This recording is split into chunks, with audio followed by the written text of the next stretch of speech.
Okay, everybody, welcome back to another edition of Justice Matters One-on-One. I am pretty damn thrilled to have my friend Elie Mystal with me here. I first got to know Elie when we were on set together up in 30 Rockefeller Center, sitting around that table with David Gura, and the pastry plate right in the middle. And if you could take a bite of the pastry or the donut on air, you became a patriot. And, we had great fun. And I have followed Elie ever since, and I have yelled from the rooftops how this is somebody who needs to be on TV all the time. And this is no lie. He's heard me say this before publicly. Anytime I hear in the background Elie come on MSNBC, either if I don't hear it, my wife yells out, "Hey, Ellie's on," and I will sprint to the TV. I am not just saying that, and listen to what he has to say because of how he says it, because of the humor he brings, the passion he brings, and the righteous indignation he brings to what's going on in this country. Frankly, what has always gone on in this country. But right now, the hate and the indecency is at its zenith, and that's why we need Elie. So, Elie, thank you for jumping on with me. You are a columnist for The Nation. You're a lawyer. You're a former litigator. You're the author of some great books, including the one that I have on my shelf right here, Allow Me to Retort, A Black Guy's Guide to the Constitution, and his most recent book, which I haven't bought yet, but I will. It is Bad Law, 10 Popular Laws That Are Ruining America. But I want to get right to your call to action. I saw you talking with Ali Velshi on Sunday on MSNBC, and it's just kind of four simple words that we ask ourselves every day, that we try to answer for others every day. What can we do? And I know you have some thoughts about that. Yeah, so the short answer, Glenn, and thank you so much for having me on, is anything. Anything you can do. Anything you can do to spread kindness in this world. Anything you can do to be non-compliant with the authoritarian regime that we have running now has value. So I came to this piece kind of from a sense of my own powerlessness, really. I'm going to be real with you. Like, I write on the internet. How's that helping in this moment, right? How is that helping when great forces of what I believe are immoral, evil acts are happening? How does sitting at my computer, typing my clackety clacks away, how does that help anybody, right? And so you really kind of like look inside yourself, right? And so one of the things that really occurred to me is how we tend to fetishize the big acts of resistance whenever we can, right? The big protests, the big march, John Lewis getting beaten on the bridge and stuff. Like these are these are pivotal moments of American history, and they're great and they're important. But not everybody is built that way. Not everybody is built to protest and march. Not everybody is built, frankly, to get arrested. Not everybody has the kind of internal capability of facing down barking dogs and ice Asians and batons. Not everybody can do that, and we have to. I don't want to shame people for not being able to do that. Instead, I want to remind people that there are other things that we can do. There are other things that we have the capabilities of doing that can throw wrenches into this system. See, the way authoritarianism works is to dissolve everything in a Boolean base of acceptance, right? We accept what's happening because doing otherwise is too difficult. It's too tiring. We don't want to think about it, right? So we're just like, oh, this is just how things work now. And anything we can do to remind people that this is not how things work, this is not how things should work, that I will not complicitly and silently go along with the regime, that has value. Right. And so that's what I've been writing about and talking about, reminding people to find their own power. I said not on Velshi, but on another program. Lots of people which listening to this channel right now, they're professionals, right? They do something for money, right?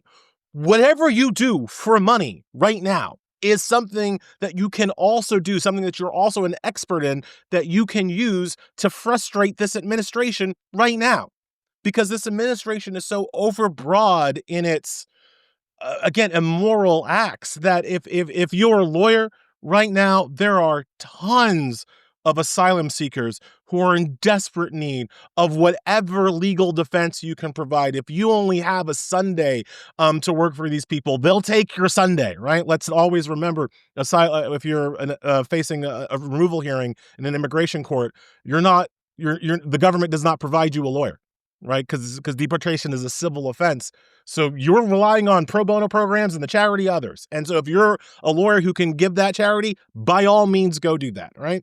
But some of your viewers are not lawyers. They don't have our level of expensive, overpriced education. Or there are other things that you can do. There are other professional abilities that you have. If you are an accountant, there are nonprofit organizations right now who've just had their funding destroyed, who are in desperate need of some accounting services, right? Some free good accounting services, right? If you're a builder, you can build things for a movement. If you are great at delivering water, there are people out there on the front lines who need water, who have the ability and have the fortitude to fight the fight and get arrested and do the big acts, but they could use some support. And you could be part of that support, right? You could be, if you think about like a marathon, right? Marathoners are running by and people standing watching the race, they have cups of water, they're handing them out. I ain't, look at me, Glenn, I ain't running no race. Like that's not my skill set, right? But I can stand on 84th Street and be like, here's some water, keep it going, you're almost there, right? Yeah. I can do that. That's something that I can do to help. So whatever you can think of to do to help could be helpful right now. The last thing, and then I'll stop pontificating. The whole post that I wrote that got me on Velshi started when I saw on social media people making jokes, making memes. Why should I call my congressman? Right? What is that gonna do? The post was they're evil, not ignorant. The idea being that they already know what's going on. You calling them to tell them what's going on isn't going to move the needle. And I was like, brother, are you kidding me? Calling your congressman is one of the most low cost yet high effective things that you can do as a citizen in this country. If those phone lines are jammed, if their inboxes are full with angry constituents demanding action, that is the one thing Congress people will listen to.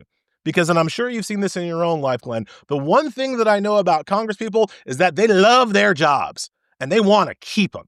And if you fill up their phone lines and you basically threaten their jobs if they do not resist and fight Trump in a more organized fashion, that is something that they will listen to. It's something that if you are a liberal and you call your Democratic congressman, your Democrats definitely need to hear that you are outraged and angry and demand more fight. If you're a liberal and you got a Republican congressman, your Republican congressman also wants to hear that, hey, maybe this thing is too far. Maybe this, you've gone along with Trump and you've gone along with Trump, but maybe you do need to release the Epstein files, sir.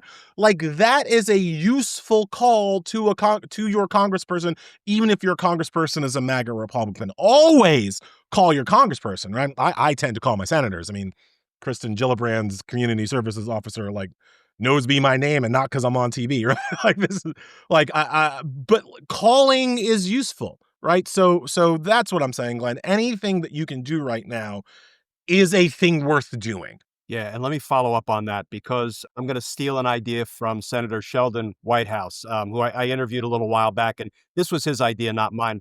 Following up on call your elected officials, right? He said, don't only call your elected officials. You know people in red states. You have maybe friends and acquaintances and former coworkers. You might have family members. And get them to call their officials in the red states. That doesn't mean we shouldn't call our officials in blue states, but pressure bursts pipes. And as you say, everybody wants to get reelected because God forbid we ever have term limits. It's like you're an office holder until you die these days if you can get reelected. If you call not only your member of Congress, your senator, call your city council member, call your town council member, call your mayor, call your governor, call the school board members, call everybody and make your voice known, make your sentiments known, because they do take constituents' calls seriously. And Glenn, you and I, we know this works. And this is the twist. This is the twist in the knife. We know this works because it's what Republicans do. Republicans never sit and look at something that's happening in the world that they don't like and throw up their hands and say like, "Oh man, I hate gay people, but what can I do about it? I'm just a man." They call, they protest, they boo and vote. They don't bake cakes. They do whatever they can think of to frustrate the progressive agenda, not just at the highest national levels of policy, but on the ground in the communities. The people who hate gay people the most are actually the people who are on the street making the lives worse for gay people. Like, that is an actual thing that happens. How do we fight that? You make lives better for gay people, right? I said in my piece, like, one of the things that we all know that the Trump is trying to do, and the MAGA movement is trying to do, is essentially eradicate trans kids. They're trying to make those kids not exist, right? So if you've got a trans kid in your community, if you got a trans kid in your kid's school, and you probably do, you got a gay kid in your kid's school, and you probably do, make sure that kid feels included. Make sure that kid gets invited to the birthday party or the bar mitzvah. Make sure when that kid is, depending on the state, maybe possibly allowed to hit a baseball, right, with their friends, and they hit the ball, cheer for that kid. Make sure that kid knows that they are part of your community, because that's the other thing that Trump is trying to take away from us. He's trying to reach his hands down into our communities and tell us who is allowed to be liked and who is supposed to be shunned. And so one act of resistance is being inclusive, is cheering for everybody, is making everybody of your community feel like they're a part of your community. That's also, at this point, an act of resistance. You don't have to burn a flag, right? I'm not a flag owning guy, and I'm not a person who burns things I own. So, like, that's not going to be my form of protest, but you can best believe that I'm going to bake a cake for a gay man. I mean, I'm a terrible baker too, but if they ask me to, I'll bake a cake, right? So you're not marching, you're not baking, you're not burning flag. What the hell are you doing, Elie? I'm playing video games, really. But man, I'm playing video games. I'm not letting it slide either, right? I'm not sitting there with they're watching Twitch and listening to, like, white incels talk about like how terrible woke culture is and keeping my mouth shut. And it's annoying because, like, I'm trying to obviously relax when I'm playing video games, but I will sit there and be like, actually, you're wrong about that. Actually, 2% of people are born intersex. Like, whatever I have to, like, I'm doing that work even on my free time. Yeah, but, like you say, kindness, empathy, decency is not weakness. It's strength. And as you point out, it's also resistance these days. Being kind, being decent, being empathetic is resistance, especially to the people who, as you say, the Trump administration are not only demonizing, they're trying to stamp out their very existence, so we need to stand up for them. What I've been pushing a lot lately is, we always, well, give to your elected officials, give to candidates you believe, support your causes and all. But there are these nonprofits out there that are, in a very real sense, fighting for our rights in court every day, but they're not our lawyers. We don't retain them. We don't pay them. When I think of the birthright citizenship case, when the Supreme Court said, no nationwide preliminary injunctions for you. But they left that door open to maybe you can go the class action route. There were these nonprofit organizations. It was the ACLU, it was the NAACP Legal Defense Fund, it was Democracy Defenders, it was the Asian Law Caucus. I think those were the four. They sprinted into court, and within hours, they had amended their complaints, and they successfully got judges to certify classes of infants born and yet to be born, everybody born after February 20th of 2025, who are members of the class. These nonprofit organizations are fighting for our rights, even though we don't pay them. So you know what? Like you say, donate to them if that's what you choose to do, but volunteer for them. They could probably productively use whatever kind of services you provide, including fundraising services. So, these are the people we should be helping and thanking because they're the ones kicking Trump's ass in court every damn day. So let me turn to a new piece that you wrote in The Nation. The military has officially entered the deportation business. Now, I read this with great interest, Elie, because I'm a former Army JAG, 6.5 years active duty. And when I saw that they're now trying to take military JAG officers and make them immigration judges with how much experience in immigration law required, that would be zero. You had some takeaways from that attempted move by the Trump administration. Yeah. So, by the way, thank you for your service. And you therefore know how well trained JAG lawyers are. Right. So one of the reasons why I wrote the piece is that I didn't want people to think that what Trump was trying to do was just go and find like Stephen Miller acolytes and throw them into the immigration system. That's not the problem with what he's doing. The problem with what he's doing is that it clearly violates the Posse Comitatus Act. Right. So the Posse Comitatus Act, it's a very long, it's a very old law. I first learned about it from watching The West Wing. There's a whole episode about it, right? Posse Comitatus says that the government, the federal government, cannot use military forces for domestic law enforcement purposes, right? They cannot be, the standing army cannot also be the police. This makes sense from a constitutional perspective. You don't want the federal government usurping the police power that has been constitutionally reserved to the states. So that's one of the many reasons why it's there.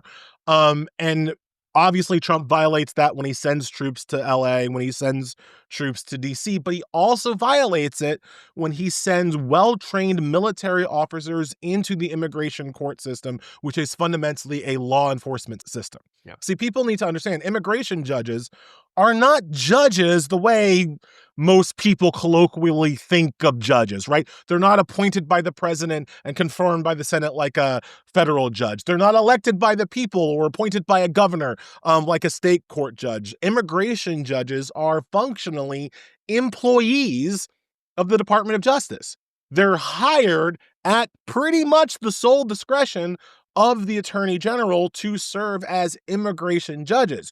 You don't get more law enforcement-y than being an employee of the Department of Justice, right? Like that you got a badge when you were a U.S. attorney. You got a badge, right?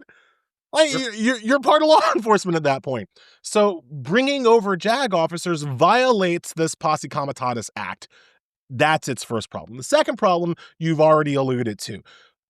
JAG lawyers, while they are highly educated and while they are very well qualified for what they do, have no experience in immigration law, which is insanely complicated, right?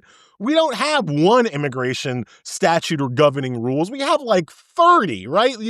And they have no experience with that. They've never been to an immigration removal hearing, much less presided over one, right? So you're taking fundamentally, smart people, but fundamentally unqualified for the job that they are being set to do.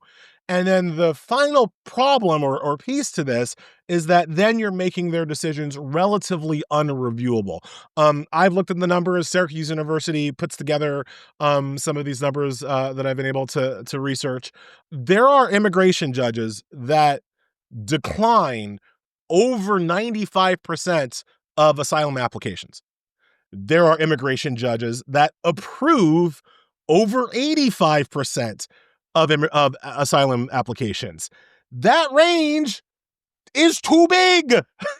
That range makes no sense. That range means that whether or not you're allowed to stay in this country or you're forced to leave this country has more to do with the random judge you draw than anything objective about your case. And now we're talking about taking 600 people from the military who have no training in this and just sticking them in the system and literally having the power over functionally life and death for these asylum seekers. It's an insane proposal that not only violates the Constitution, not only violates various statutory provisions, it's fundamentally unfair.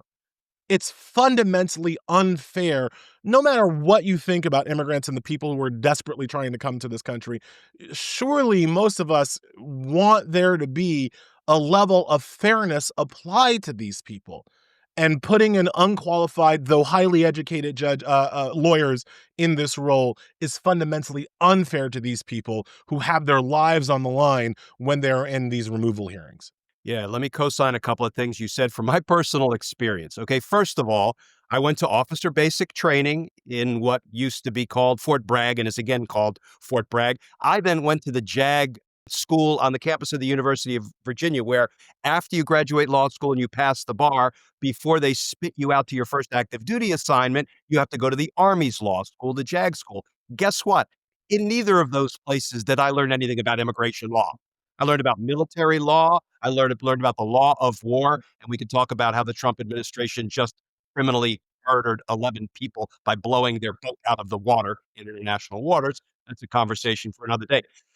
I would be lost if you sat me down at immigration court and told me to preside over asylum cases. Now, my wife, my better half, my better three quarters, truth be told, she's a career immigration lawyer. Do you know how many times a week I ask her questions to help me understand the immigration law and immigration process? And here is I would say the crazy part, but we're living in the legal upside down. I think, Ellie, about 12 minutes ago, the Department of Justice rewrote the qualifications for immigration lawyers. Did you see this? It was just in the New York Times. So they eliminated the requirement that judges have substantial experience in immigration law or that they're already serving as administrative law judges at another agency. Instead, the rules now allow the Department of Justice to designate, quote, any lawyer to serve as an immigration lawyer. I assume they have to have a pulse, but that's not spelled out in the new qualifications. And who will they select? Now, first of all, they have been firing the leadership of all of the JAG Corps of all of the armed services, thinking that they can fire their way through ethical JAG officers. I can tell you from experience, they can't. But can they find some weak links to get up there and maybe ratchet up the denial of asylum rate from 85 to 90, 95, 98? I know Stephen Miller will only be satisfied if it's 100% denial rate, but who are they going to pick? How are they going to select them? I always expect the worst of the Trump administration and the Pam Bondi Department of Justice. 100%, Glenn, but this is also a problem that should have been fixed already, right? Smart people who've been following the immigration system, people like your wife, she already knows that the immigration judge system is in crisis, right? Before Trump, so right now we have 600 immigration judges. Trump fired 100 over the course so far of his second term, right? Bringing over 600 JAG officers would arguably double the amount of immigration judges we have, but that is a far cry from the amount of immigration judges we need, because there are currently 3.5 million immigration cases locked in the system, right? That is, I'm no mathlete, but 3.5 million cases for 600 or so judges, the math doesn't math when it comes to that, right? So the system is already overwhelmed, but it's been overwhelmed for decades. Yeah. It's been overwhelmed for literal decades. And there have been other presidents and other attorney generals who perhaps could have gone on a hiring spree and filled the courts with more immigration judges, more qualified immigration judges, to be sure. But that was also a possibility that we left on the table. Instead, what both President Obama and President Biden decided to do was a stopgap measure. It was a Band-Aid. What they decided to do with the 3.5 million cases is basically ignore all the low-level stuff and only really focus on the cases where people have been accused of serious crimes, rape, murder, whatever, and focus on immigration removal hearings for those kind of more hardened, if you will, criminals, right? Now, I have no moral objection to fast tracking the prosecution of asylum seekers or immigrants who have committed crimes in this country. That seems fair to me, but it's a fundamental band-aid solution, because while you're declining to prosecute the low-level stuff, doesn't mean you're expunging them, doesn't mean it goes away. It's just hanging over their head like a sword of Damocles, just waiting for a Donald Trump to resume power, or a JD Vance, or really at this point, any Republican. Like Mitt Romney would have done some form of this had he been elected at any point. Like, by declining to prosecute as opposed to actually fixing the system, you leave the ability for Trump to do at least some of what he's doing now. And so that is something that I think people always need to remember, that when you see something broke, and this is, I think, generally applies to the entire Trump administration. When you see something that's broken, there are one of two possibilities. Trump broke it himself, and that happens X percent of the time. But Y percent of the time, the thing was already broken, and Trump is taking advantage of the fact that we haven't fixed it yet. And it's important to be able to distinguish between X and Y, because at some point, God willing, Trump will be gone. I don't know when that point is. I always am praying for the great cheeseburger in the sky to come and do its work. But at some point, he will be gone, and we will be left with the destruction of his wake. And while some people will say, oh, okay, we just got to restore, we just got to put things back together. Like, no, no, no. We don't actually just want to restore the things that Trump broke. We want to make better the things as we're rebuilding them, so that they can't be so easily broken again. And it's something that I think that we always should focus on. Yeah, Trump is trying to burn down all institutions of government, undermine the people's, confidence in the legitimacy of the institutions of government. And I have maintained for a while now, given what I see, particularly at DOJ, what I see happening in the courts and more broadly in the Trump administration, I don't think this is sustainable. I think at some point this will all implode. I don't know how or when or how much damage Trump will do in the interim before it implodes. But when it all sort of crumbles into ashes, we're going to have to be the ones who pick it up and rebuild it. But like you say, we don't want to restore it. We want to improve it, because if there's one thing Donald Trump has done, it is expose the fragility, the weak spots of American democracy. And shame on us if we don't work to fix what we know is broken and that has been exploited by Donald Trump. And let me just go back for a minute to the militarization of America, because I'm not in favor, I'm not arguing for JAGs being put in a position to enforce civilian law, immigration laws, or otherwise. And I do see the courts, for the most part, holding strong. Every time I say that, people say, but Glenn, but the Supreme Court, but the Supreme. I'm with you.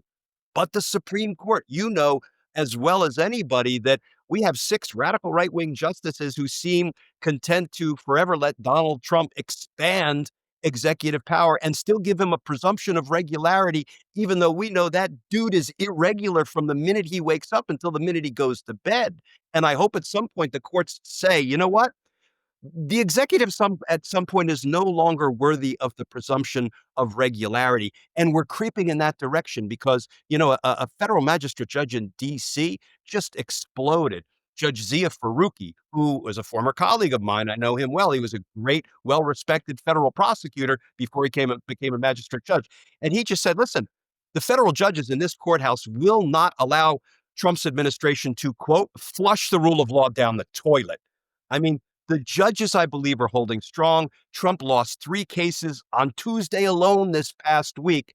And I know, but the Supreme Court. And this is a much bigger topic than in the 60 seconds we have left. What are you thinking these days about the Supreme Court? Because I always turn to you to get your take on that. Oh, I mean, Trump lost 4 cases last week. And I think one of the reasons why those 4 losses aren't a bigger story is because we all know and expect the Supreme Court will overturn those cases in due course, in due time when it gets up to them. No, the six Republican justices on the Supreme Court are completely in the tank for Trump for two reasons. One, they agree with his policy agenda. And we like to talk about judges as if they're apolitical, but they're not. And like, we have to stop, living in the clouds and waiting for the Care Bears to come. Like, they're not. They're political people and they believe in Trump's agenda. So that's one big reason why they rule for him. The second big reason is that they are afraid of him. The only thing that can limit the Supreme Court's power at this point, and if you gotta remember how long Republicans have worked to control the Supreme Court so they can do things like take away abortion rights, so they can do things like bully LGBTQ children. Like, they want this court, and to have the fruits of their victory, the court has to still be powerful in the public's eye. The only thing that can really cut the Supreme Court's power at this point is Donald Trump himself saying, yeah, whatever, I don't care what they say. That is the worst. If you're John Roberts, that is the thing that you wake up in a cold sweat about at night. That Donald Trump just exposing your entire organization as feckless by ignoring your order and doing whatever the hell he wants instead. So to avoid that second problem, to avoid that fate that John Roberts would think is worse than death for his institution, he refuses to have the confrontation. He refuses to say or do anything that Trump can ignore. That doesn't, to the untrained eye, that seems like the Supreme Court not protecting its power, but it's actually the most protective thing the Supreme Court can do for its power. Because if you avoid the confrontation, again, eventually the cheeseburger, it'll happen. Trump will be gone, but the Supreme Court will maintain its august reputation and its august power. But if Donald Trump, before he goes, says, you know what, don't just ignore the Supreme Court, I'm going to do what I want, then it's almost gone forever. Because then J.D. Vance or the next Republican will do the same thing. And then you best believe when that wheel comes around, the next Democratic president will be like, you know what, I'm going to ignore the Supreme Court too. It worked for the Republicans. And then the Supreme Court has no more power. So that is what John Roberts is most concerned about. And all of the rest of his orders flow from that. He refuses to take on Trump directly. He might rule against Trump in a couple of cases where Trump wouldn't be defying the Supreme Court. He would have to defy some kind of state court or local court. Like that might be a way through for Roberts, but any kind of direct confrontation, no, Mr. President, you cannot do this. John Roberts doesn't want that smoke. And that's why I run to the TV every time I hear you on, because that's a great analysis that I don't think I have heard yet. So the only favor I'm going to ask, a few minutes ago, you said you're going to stop pontificating at some point. Don't ever stop pontificating, ever. More pontificating by Elie Mystal is what we need. And I'm not just saying that. So listen, thank you for inspiring and informing and encouraging, because this is what people need these days. We need realistic hope. We all need some good ideas and suggestions. And what can we do? And I'm glad we got to talk about that. So keep it up, my friend. Thanks for jumping on. Thanks for talking to our Justice Matters audience, and stay safe. Thank you so much, Glenn. Have a nice one. See ya.